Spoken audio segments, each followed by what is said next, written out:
안녕하십니까. 독신 임성관입니다. 자, 계속 구독, 좋아요, 댓글 달아주시는 분들께 감사 인사 올립니다. 제가 미리 녹화를 해서 순차적으로 올리고 있는 중이다 보니 여러분들께서 주시는 의견을 그때그때 반영을 하기가 조금 어려운 점이 있기는 합니다. 네, 그래도 계속 관심을 갖고 지켜봐 주시면 감사하겠습니다. 자, 이번 시간부터는 독서 코칭이라고 하는 분야에 대해서 설명을 드리려고 준비를 했습니다. 독서 활용 분야가 독서 교육, 독서 지도, 독서 상담, 독서 코칭, 그리고 클리닉과 치료까지 있다라고 이야기를 드렸고, 그 분야들을 쪼개서 상세하게 이야기를 드리고 있는 중인데, 이번 시간부터는 독서 코칭이 바로 시작되겠습니다. 자, 우선 코칭에 대한 개념부터 정리를 해드리지만, 스포츠 분야에서 감독님, 코치님이 있다고 이야기를 하지 않습니까? 바로 그 코치에다가 ing를 붙이면 만들어지는 단어가 코칭이 되겠습니다. 이 단어의 어원이 옛날 헝가리에서부터 온 거라고 이야기를 하고 있는데, 그 당시에는 지금처럼 다양한 대중교통이 없었죠. 그래서 마차를 이용해서 사람들을 실어 나르는 그런 사람이 있었던 것 같습니다. 바로 그 사람을 코치라고 불렀다고 이야기를 하고 있는데, 즉 승객의 입장에서는 지금 있는 위치에서 어딘가로 가는 게 목적 아니겠습니까? 그럴 때 이 마차꾼인 코치들이 내가 원하는 곳을 데려다 주는 사람들이기 때문에, 보시는 바와 같이 나의 목적을 이룰 수 있게 도와주는 사람이란 의미가 있었다고 이야기를 하고 있습니다. 이 개념을 스포츠에 적용을 시킨다면 당연히 스포츠 분야의 코치들은 해당 종목의 선수들이 있겠죠. 그들을 훈련을 시킵니다. 그런 다음 그들이 대회 당일날 최상의 컨디션으로 실력을 발휘해서 메달을 딸 수 있게, 등수에 들 수 있게, 아니면 승리할 수 있게 도와주는 거 아니겠습니까? 이런 측면들을 한마디로 코칭이라고 이야기를 하는데, 적어놓은 내용들을 보자면 개인이라든가 그룹이 갖고 있는 잠재 능력들이 있을 겁니다. 그것을 결국 개발을 시켜서 최대한 발휘하게 도와주기 위한 노력, 그 작업들, 활동들을 한마디로 코칭이다 라고 이야기를 하면 되겠습니다. 자, 따라서 독서 코칭이라고 하게 되면 앞에 독서가 붙어 있는 거죠. 운동이야 당연히 그 종목별 코칭을 한다라고 이야기를 드렸습니다만, 독서가 들어가 있기 때문에 우리는 운동을 하는 건 아니죠. 물론 뇌 운동을 하기도 하겠습니다만은, 궁극적으로는 독서를 해서 필요한 정보를 얻는 것, 그런 다음에 자기 발전, 그리고 사회 발전을 꾀하는 그런 부분이라고 이야기를 할 수가 있겠습니다. 따라서 독서 코칭이라고 하게 되면 독서를 바탕으로 어떤 사람이 갖고 있는 잠재 능력을 최대한 개발해서 그들이 원하는 목표 달성을 도와주기 위한 활동이라고 정의를 내리면 되겠습니다. 상당히 많은 분야의 코칭이 있겠죠. 그리고 방법이 있을 텐데, 독서 코칭은 독서를 바탕으로 한다라는 것이 가장 큰 차이라고 이야기를 하면 되겠습니다. 자, 이어지는 내용은 독서 코칭의 단계입니다. 단계는 사람에 따라서 더 다양하게 구분을 지을 수도 있겠습니다만, 저는 세 단계로만 구분을 지어 보았습니다. 우선 첫 번째 단계에서는 코치 1을 면담하고 또 그 사람의 역량이 지금 현재 어떤지를 평가한다 라고 이야기를 하는데, 앞서 제가 코칭 설명을 드릴 때 코치 이야기를 드렸죠.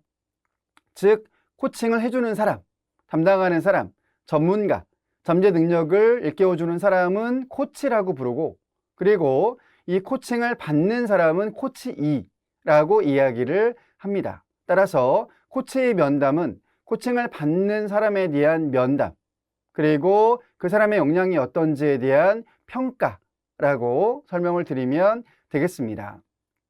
이어서 2단계로 가게 되면 평가에 대한 결과가 나오겠죠. 그러면 그것을 분석을 해야 되겠습니다. 그런 다음에 이 사람에게 알맞은 코칭 계획을 수립을 해야 될 텐데, 자, 여기서 기존에 하던 독서 지도와 독서 코칭의 차이점이 있습니다. 어떤 차이면, 독서 지도 같은 경우에는 지금도 사실 사교육 현장을 보게 되면 선생님 한 명에 학생들이 뭐 4명, 5명 정도로 팀이 꾸려져서 운영되는 것을 볼 수가 있습니다. 이때 꾸려지는 팀들은 대부분 동학년, 같은 나이, 이 학생들인 경우들이 대부분이죠. 따라서 이때 간과되는 게 어떤 것이냐면 이 학생들의 실력입니다. 그러니까 능력인 거죠. 사실은 학년이라든가 나이를 떠나서 그들의 독서 능력 등등을 바탕으로 팀을 꾸리고 운영을 해야 되고요. 아니면 지향점이 있을 겁니다. 그렇다면 지향점에 맞게 구성원들을 꾸리는 것이 필요한데 실질적으로는 그렇지 않습니다. 거의 대부분은 동학년 혹은 같은 나이, 비슷한 나이 이 학생들끼리 한 반을 구성을 하는 거죠. 그런 다음 선생님 한 분이 지도를 하시게 되는데 이러다 보니 어떤 문제가 발생을 하냐면 학년이 같고 나이가 같거나 비슷한 것은 맞는데 그들의 능력이 다 다르다는 점이죠. 따라서 선생님께서 상당히 훌륭한 분이고 또 교육을 잘 하시는 또 이들에게 알맞은 전략을 나름 짜서 운영을 한다고 하더라도 선생님은 한 분이고 시간도 정해져 있고 대신 학생들은 다양하고 하다 보니 모두에게 똑같은 결과를, 효과를 보기 어렵다라고 이야기를 할 수가 있겠습니다.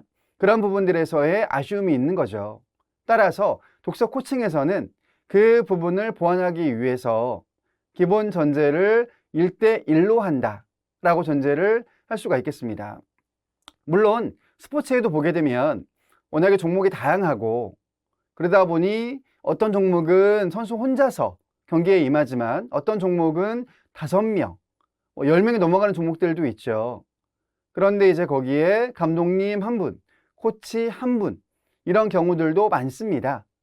따라서 1대 다의 코칭이 이루어지기도 한다라고 볼 수가 있겠습니다만 사실 1대1로 진행을 했을 때 잠재 능력을 키울 수가 있다라는 맥락입니다. 아마 짐작컨대 1대 다로 코칭을 하는 경우에도 따로 1대1로 시간을 내어서 코칭을 실시한다라고 우리는 생각을 할 수가 있겠습니다. 그렇기 때문에 독서 코칭에서도 일단은 코치와 코치가 1대1로 진행을 하는 것이 기본 원칙이다라고 이야기를 할 수가 있겠고요. 다만 학교라든가 뭐 등등에서는 워낙 선생님 한 명에 여러 명의 학생들과 함께 작업을 하는 경우들이 많기 때문에 그런 경우는 1대 다로도 실시가 될 수 있다. 다만 그런데 그렇더라도 1대1의 면담 등등, 만남 등등의 기회가 있어야 된다. 그래야 코칭의 목적을 이룰 수가 있다라고 이야기를 드릴 수가 있겠습니다. 다시 돌아가서 평가를 했으면 결과를 분석을 해야 되겠죠. 그런 다음에 그 결과를 바탕으로 1대1 혹은 1대 다인 경우라도 각자에게 도움이 될 수 있는 내용을 담아서 계획을 수립해야 된다라는 내용이 되겠습니다. 그 다음 마지막 3단계에서는 이제 계획이 수립이 되었으니 코칭을 실행을 해야 되겠죠. 그러면서 계속 보완 작업을 해야 될 것 같습니다. 왜냐하면 물론 계획을 철저히 수립을 했을 테지만 그럼에도 진행을 하다 보면 분명히 미진한 부분이 있을 겁니다. 따라서 그런 부분들을 수정하고 보완을 해야 성과를, 즉 잠재 능력을 최대한 발휘할 수 있도록 도와줄 수가 있겠죠. 그래서 실행을 하면서 성과를 확인하고 수정 보완 작업을 한다라는 3단계까지 내용을 정리해 보았는데 이상 내용을 다시 한번 풀어서 설명을 드려보겠습니다. 자, 우선 코치를 면담한다라고 아까 이야기를 드렸는데 여기서의 면담은 자발성, 즉 이 코치가 자발적으로 임하게 됐느냐 아니면 누군가의 강요로 오게 되었느냐 라는 부분인데 이는 결국 동기와도 연결이 되는 거죠. 결국 모든 것들은 동기가 얼마나 있는가에 따라서 예후, 성과와 이어지기 때문에 이 부분은 상당히 중요하다고 이야기를 할 수가 있겠습니다. 그런데 아시다시피 학생들 같은 경우에는 자발성과 동기가 낮은 경향이 있습니다. 따라서 중요한 부분은 결국 코치가 이 부분들도 끌어올려야 되겠죠. 즉 처음에는 자기는 원치 않았으나 억지로 왔다라고 이야기를 할 수 있는데 그런 학생들의 자발성과 동기를 조금 더 높여주는 것도 결국 코치의 역량 또 그들이 해야 될 하나의 책무라고 이야기를 할 수가 있겠습니다. 그 다음 더불어서 독서 흥미에 대한 부분들도 파악을 할 수가 있겠죠. 즉, 독서를 얼마나 하고 있는지, 아니면 전혀 하고 있지 않은지, 그러면 독서 대신 어떤 매체를 읽고 있는지, 그리고 만약에 하고 있다면 가장 관심 가는 분야, 주제가 무엇인지 이런 것들을 파악할 필요가 있다라는 내용이 되겠습니다. 자, 그 다음에 이어서 평가를 실시하는 작업이 이어지는데, 평가는 독서 능력과 성격 유형, 다중 지능 등등을 할 수 있다라고 이야기를 합니다. 독서 능력 진단 검사라고 하는 게 있는 게 알고 계시죠? 자, 이런 측면에서는 독서 흥미, 습관, 태도 등등 그야말로 독서에 대한 측면들을 주로 확인할 수 있는 진단 도구가 되겠습니다. 따라서 가장 기본적으로 코치들의 독서 역량이 어떤지를 알아야 되기 때문에 독서 능력 진단을 실시한다 라고 이야기를 할 수가 있겠고, 이어서 성격 유형 검사들도 실시할 수 있습니다. 가장 대표적으로 활용이 되고 있는 것이 MBTI 아니면 애니어그램이라고 할 수 있을 텐데, 이런 유형들은 이 사람이 어느 분야를 선호하는가를 알 수 있는 결과를 내어줍니다. 따라서 선호하는 분야들을 확인한 다음에 거기에 알맞은 읽기 자료들을 선택해서 그들에게 제시를 한다 라고 연결을 지으면 될 것 같습니다. 그 다음 마지막으로는 다중지능 검사도 실시할 수 있는데, 이 검사 결과는 독후활동과 연결을 짓습니다. 그러니까 즉 성격 유형을 통해서는 선호하는 분야들을 도출을 해서 이들에게 알맞은 읽기 자료들을 선정하는 데 쓴다면, 다중지능 같은 경우에는 어느 지능 영역이 높은가 혹은 낮은가 라는 것을 바탕으로, 그 말인즉슨 뭘 좋아하고 잘할 수 있다 라는 이야기거든요. 따라서 글쓰기를 할지, 아니면 토의나 토론을 할지, 아니면 미술활동이라든가 등등 이런 것들을 할지에 대한 독후 활동을 결정을 하는데 다중지능을 활용한다 라고 이야기를 할 수가 있겠습니다. 자, 이와 같이 면담과 평가를 실시를 먼저 합니다. 그런 다음에 결과를 분석하고 종합을 해야 되겠죠. 그런 다음에 앞서 계획을 수립한다고 이야기를 드렸습니다. 그리고 계획이 수립이 되게 되면 이제 차근차근 코칭을 진행해 나가면 되고, 그러면서 성과를 확인하고 만약 미진한 부분이 있으면 다시 수용 보완 작업을 해서 전체 코칭 기간 동안에 결국 처음에 정한 목표를, 즉 잠재 능력을 끌어올릴 수 있게 노력을 하는 것이 이 코칭에서 가장 중요하다라고 이야기를 할 수가 있겠습니다. 자, 그럼 오늘은 여기까지 이야기를 드리고 계속 이어지는 시간에 독서 코칭에 대한 부분들을 상세히 설명을 해봐 드리겠습니다. 구독, 좋아요, 알림까지 감사합니다.